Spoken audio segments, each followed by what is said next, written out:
Jangan biarkan kabinet bersimpang jalan.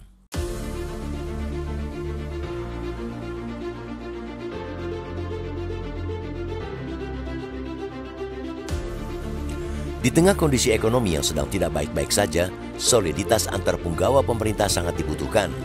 Punggawa yang solid akan bisa saling memberi masukan dan gagasan yang saling menguatkan pemerintahan.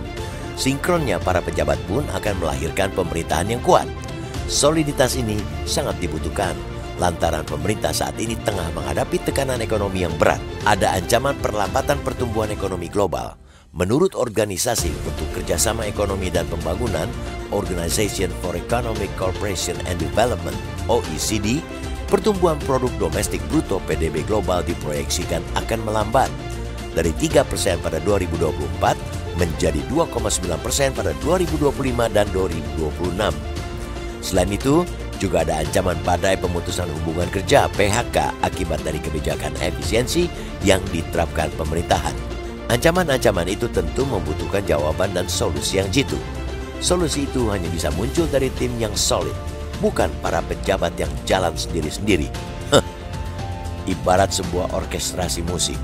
Orkestrasi yang padu dan selaras akan menghasilkan simfoni yang merdu, bukan simfoni yang rusak. Namun fakta yang kita lihat berbeda dengan yang semestinya.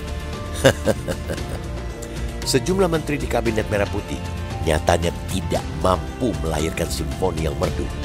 Mereka mengeluarkan pernyataan yang tidak sinkron satu sama lain dan saling bertabrakan.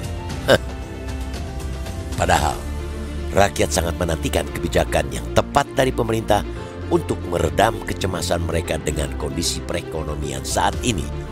Ada buruh yang terancam dipecat, ada pekerja yang sudah dirumahkan, ada usaha yang sudah kembang kempis, dan lainnya. Ketidaksinkronan itu misalnya terlihat dalam rencana diskon tarif listrik pada Juni dan Juli yang kemudian dibatalkan Menteri Keuangan Sri Mulyani. Menteri Koordinator Bidang Perekonomian Airlangga Hartarto mengumumkan diskon tersebut beberapa pekan sebelumnya.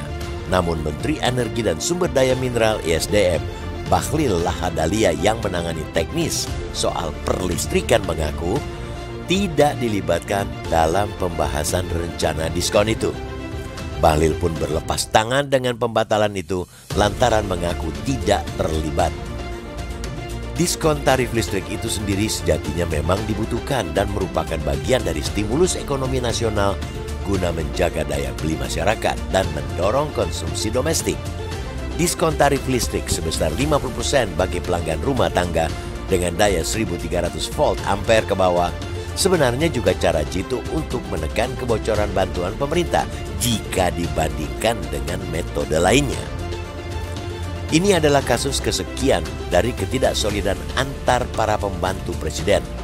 Sebelumnya, ketidaksolidan itu terjadi antara Menteri Perindustrian dan Menteri Perdagangan dalam kasus kepailitan Sritex.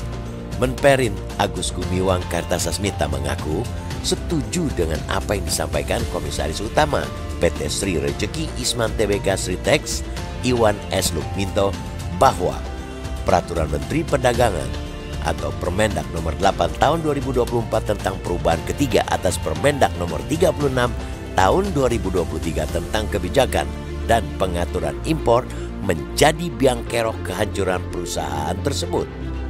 Sedangkan Menteri Perdagangan Mendak Budi Santoso membantah Permendak Nomor 8/2024 menjadi penyebab Sritex pilot.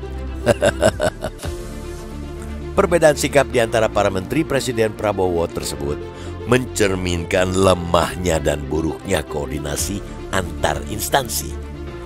Hal itu juga menunjukkan macetnya komunikasi di antara mereka. Ketidaksinkronan, miskomunikasi, dan miskoordinasi di antara para pembantu presiden harus segera diakhiri. Presiden harus memanggil dan menegur punggawa-penggawanya. Bahkan jika perlu, bila memang sudah tidak segendang, sepenarian dengan ritme dan misi kepala negara, reshuffle ialah jalan alternatif. Ketidaksolidan para menteri bisa menggerus kepercayaan investor, juga kepercayaan publik. Saling bantah, beda kebijakan, merasa tidak terlibat, jelas akan mengganggu upaya pemerintah untuk mengejar pertumbuhan ekonomi 8%. Jangankan berlari mengejar pertumbuhan 8%, melangkah pun bisa terseok-seok jika ketidaksolidan itu terus berlanjut. Karena itu, hentikan itu semua.